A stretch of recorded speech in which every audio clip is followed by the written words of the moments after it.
Champions ট্রফিতে খেলা কিন্তু জমে গেছে। গ্রুপ এর দিকে যদি তাকান তাহলে দুইটা টিম বাদ পড়েছে, বাংলাদেশ এবং পাকিস্তান।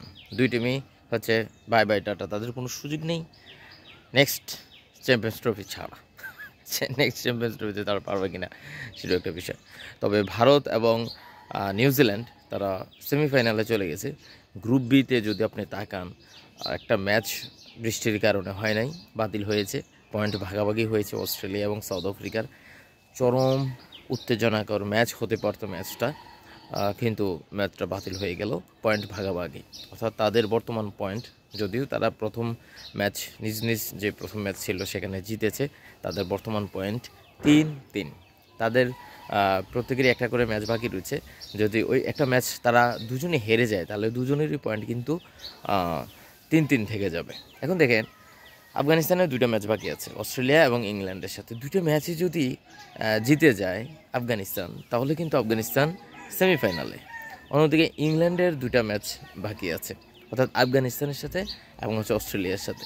সো ইংল্যান্ড যদি দুটা ম্যাচ জিতে যায় তাহলে কিন্তু ইংল্যান্ড চলে যাওয়ার সম্ভাবনা আছে।